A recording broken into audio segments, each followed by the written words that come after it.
On l'adule ou on le méprise, mais rarement entre les deux. Aujourd'hui, on va parler de Mathieu Kassovitz et de son film le plus controversé, mais paradoxalement le moins vu, L'Ordre et la Morale.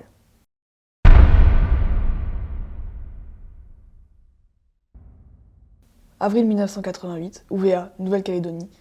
30 gendarmes sont retenus en otage par un groupe d'indépendantistes kanaks et 300 militaires sont envoyés depuis la France pour établir l'ordre. Deux hommes sont face à face, Philippe Le Gorju, capitaine du GIGN, et Alphonse Dianou, chef des preneurs d'otages. À travers des valeurs communes, ils vont tenter de faire triompher le dialogue.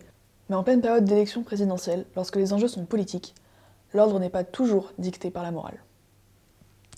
Une épopée violente et trouble qui, à l'époque, marque le retour de Kassovitz devant et derrière la caméra.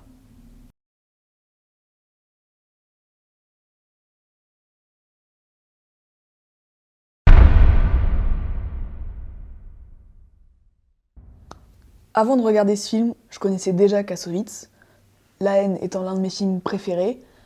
Bon, je savais que le film avait énormément de chances d'être bon, mais j'avais tout de même des réticences, parce que je viens de Calédonie, et malheureusement, les histoires des îles ne sont pas toujours, si ce n'est très peu, racontées avec justesse par l'Occident.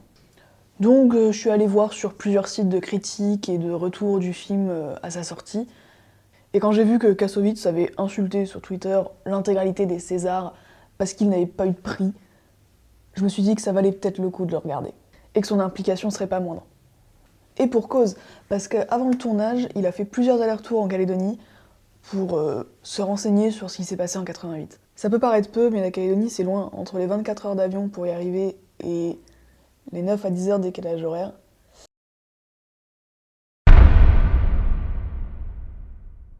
D'abord, on est plongé directement au cœur du sujet, avec des plans du lagon et d'Ouvéa, tout ça sur une musique de ce qui m'a semblé être des tambours. Ce choix de musique, il n'est pas anodin, puisqu'il donne une toute autre dimension à l'île. Elle n'est pas que paradisiaque, et elle est aussi animée de tensions et de préoccupations politiques et sociales. Et ça, Kassovitz l'a bien compris, contrairement à d'autres. Ensuite, c'est pas un énième film avec un capitaine qui est en train de négocier avec des terroristes pendant 2 heures pour 4 otages.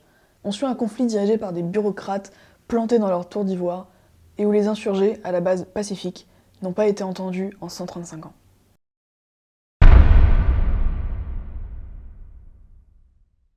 Si je devais choisir une séquence qui m'a marqué, c'est le plan séquence de l'assaut.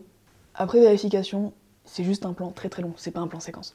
Dans tous les films de guerre, ces moments sont enjolivés, coupés au montage avec une musique de fond pas trop forte pour pouvoir laisser passer les tirs, mais en même temps assez forte pour que ça donne un rendu héroïque. Ici, chaque ordre donné est entendu et chaque réaction est vue.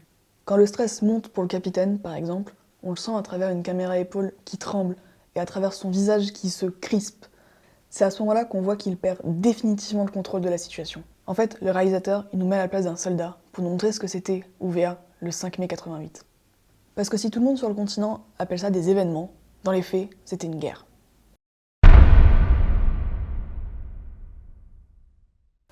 En ce qui concerne la restitution des faits, j'y étais pas, donc je peux pas en parler. Vous vous doutez bien qu'en 88, peu de chance.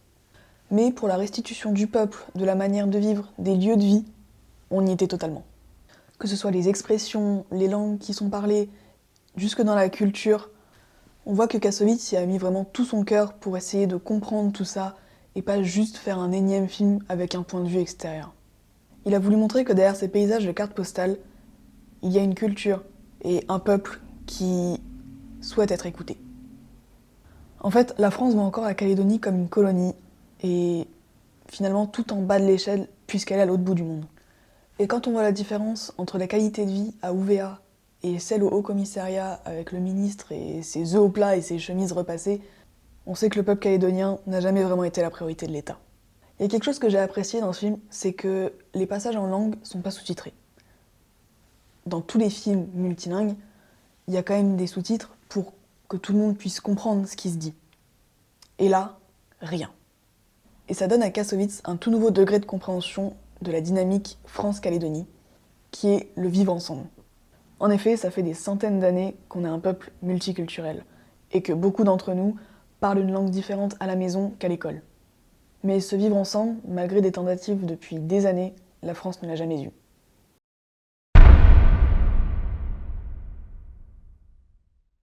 Finalement, l'ordre et la morale nous parlent d'un événement qu'on ne nous enseigne pas en cours d'histoire.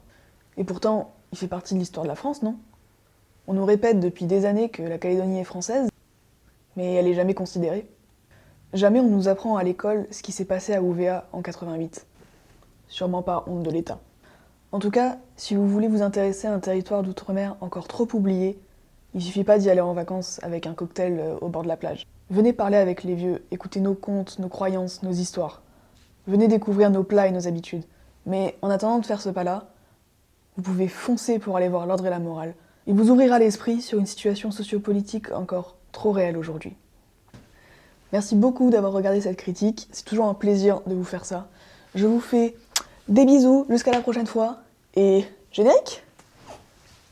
Aïe, oh mon épaule, oh mon dieu, oh je me suis explosé l'épaule.